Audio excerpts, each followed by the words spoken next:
In this poster, I will talk about initial experiential research which informs a larger project looking at the creation of wing insignia by Allied prisoners of war held in Europe during the Second World War. Enemy aircrew were not treated favourably when downed. They were considered responsible for bombing civilians or protecting the people who did, and therefore reactions to them could be very hostile. Some aircrew rid themselves of anything, such as their wing insignia, which could mark them out as a target. Prisoners were also at the mercy of their captors, and could be robbed of their insignia and other valuables. When they reached the camp, however, some men wanted to regain that aspect of their identity. Being a POW was also a significant new aspect of the men's identity, and some chose to embrace it alongside their Air Force identity. Both of these insignia are based around traditional wings, but focus specifically on POW identity in various ways. It took dedication to create the wings. They are an uncommon item, and most examples are in private collections. There are no full written instructions, so this is an initial exploration of the process. Accounts of Elmer T. Leanne and Bill Brannigan, who were both captured in 1944 and held in Stalag Luft 1, reference different methods of creation. Brannigan used plaster of Paris, which POWs took from medical supplies, and Leanne used sand casting.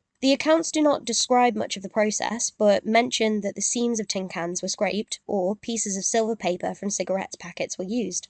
It took the seams of roughly 10 tin cans to make one set of wings. There is no mention of how much silver paper or which equipment was used other than the mould materials and scrapings used in the process. This research aims to understand more about the process and the complexities of metalwork in prisoner of war camps. Off-leg camps, for non-commissioned officers and higher ranks, had, on the whole, better conditions than other camps. This could sometimes include indoor stoves, which would have been helpful for metalworking in unfavourable conditions and without the ever-watchful eye of the camp guards. All Air Force personnel were non-commissioned officer or higher and were not required to work. Therefore, they also had boredom to contend with and time to fill. By taking the pieces of knowledge we have about the creation of POW wings, I hope to learn more about the process of their creation and the level of skill involved, considering whether this could have been bolstered by resources provided by aid organisations such as the Red Cross. I also wanted to find out more about how the different types of soil worked as moulds, what was required to prepare their moulds, how easy it was to modify existing insignia, and consider the danger to the prisoners.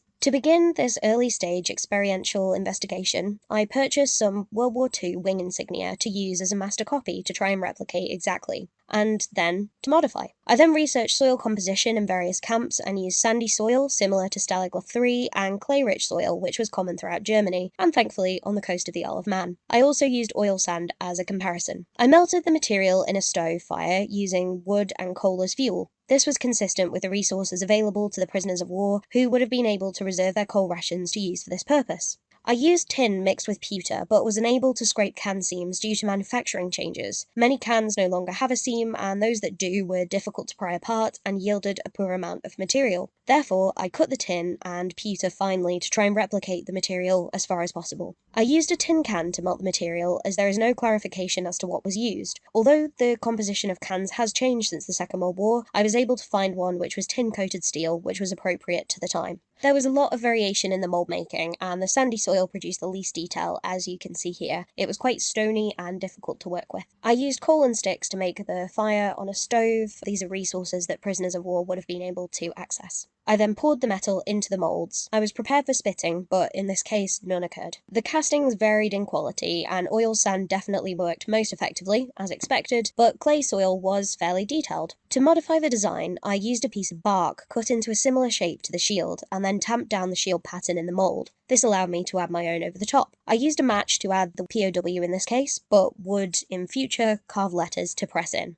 I was able to produce these wings. There were various imperfections, but this was not inconsistent with some of the examples of prisoner of war insignia. Here are two examples of camp wings which used a similar approach, but as you can see here, the letters were cut out and then pressed in, which is what I would do going forward. This was an initial experiential exploration to help consider the process of how prisoners of war created the wings in camps, as it was an activity that invested a considerable amount of time and effort into. This has helped me to fill in some gaps about the process, which will inform further experimentation. In future, I will seek out information about exact soil composition to allow for more accurate mould making, attempt to use plaster of Paris, and carve out lettering for the insignia. The process actually required less skill than I had assumed. I had only minimal experience of metalworking, however, more skill would be required to create more detailed designs and better moulds. Seeing the imperfections in my work and knowing what caused them has helped me to recognise the same flaws in camp-made insignia and better understand how they may have been created.